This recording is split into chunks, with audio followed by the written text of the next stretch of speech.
ক্লাবের নবীন সূর্যতর শিক্ষার্থীরা এবং সেই সাথে রোটারি পরিবারের সদস্যরা আমরা আজকে রাজপথে দাঁড়িয়েছি। আমাদের চাওয়াটা কি? আমাদের চাওয়াটা শুধু একটাই, আমার যে জন্ম তিনি দিলেন, যে নারী আমাকে জন্ম দিলেন তিনি আমার মা, আমার পরিবার আমার বোন, আমার পরিবার আমার স্ত্রী, আমার পরিবার যখন আমার মা যেই নারীকে আমরা ঘৃণিত উপস্থাপন করি সেটা কে? সেটা আমার মা, আমার পরিবার। আজকে ঘৃণিতভাবে যে উপস্থাপন করি আমরা নারীকে, সেদিক দিয়ে আমরা কি বিচার করবো নিজের বিবেকের তাড়নায়? আজকে রাষ্ট্রের ব্যবস্থাকে বলতে চাই, আজকে এখনো শুয়ে আছে আসিয়া যে শিশুটি, সেই শিশুটি কি বিচার আমরা পেয়েছি? বারবার কুমিল্লা সহ সারা দেশে সব কিছুর প্রতিবাদের জন্য রাস্তায় নামতে হবে কেন? আইন ব্যবস্থাপনা কোথায়? তাহলে একটি দেশের আইন ব্যবস্থাপনা কি ভেঙে গেছে তাই কি আমরা বুঝতে চাই? আজকে কুমিল্লার যদি বলি, চলতি বছরে 31টি ধর্ষণের ঘটনা ঘটেছে। আমি পুলিশ প্রশাসনকে বলতে চাই, এই ধর্ষণের ঘটনায় কয়জনকে আপনারা আটক করেছেন? কয়জনকে বিচারের ব্যবস্থাপনায় করেছেন? ধর্ষণের একমাত্র রায় হচ্ছে ফাঁসি। আমার পার্শ্ববর্তী দেশে যেখানে যাবজ্জীবন ফাঁসি আদেশ শোনানো হচ্ছে, আর বাংলাদেশে সেই আইনের ফাঁক ফোকর দিয়ে ধর্ষকরা বেরিয়ে যাচ্ছে।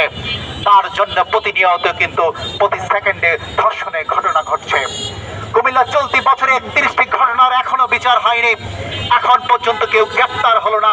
তাহলে আমরা বুঝে নিব যে প্রশাসন সে ধর্ষকদের উস্কানি দিচ্ছেন এবং তাদেরকে সহযোগিতা করছেন। যখনই দেখি ধর্ষকরা সেই আদালতের আইনের ফাঁক ফোক দিয়ে বেরিয়ে যায়, তাদের পক্ষে সেই আইনজীবীরা তারা মুচকি হেসে, তারা পদ্মার অন্তরালে আইনের ফাঁক ফোকর দিয়ে তাদের ইজ্জতকে বড় করে দেখানো হয়, তখন সেই দর্শকরা মাথা চারা দিয়ে ওঠে। আমি বলবো, ধর্ষকদের একমাত্র বিচারই হওয়া উচিত ফাঁসি। কি বলেন একটা?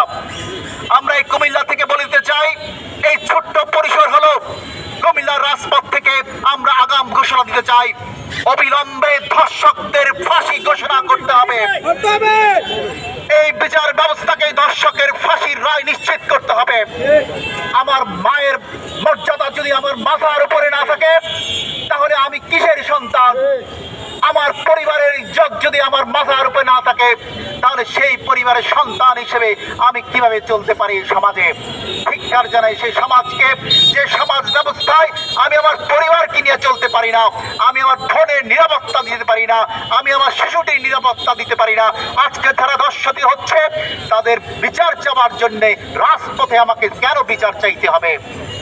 সেই রাষ্ট্র ব্যবস্থাপকের ঢেলে সাজিয়ে অবিলম্বে এই ধর্ষকদের ফাঁসি নিশ্চিত করে এই সরকারকে কার্যকর ব্যবস্থা নিতে হবে। ভুলে গেলে চলবে না, অতীতের সরকাররা যখনই কোনো অন্যায় কার্যকে বিলম্বিত করেছে, তাদের পায়ের তলা থেকে তখনই কিন্তু মাটি চলে গিয়েছিল। তাই আপনাদেরকে, এই সরকারকে অবিলম্বে ধর্ষকের সে ব্যবস্থাপনা আইনি কাঠামোতে দাঁড় করিয়ে অবিলম্বে ধর্ষকদের ফাঁসি রায় কার্যকর হোক, এই হোক আজকে আমাদের এইখানকার স্লোগান। আজকে যারা আগত হয়েছেন এবং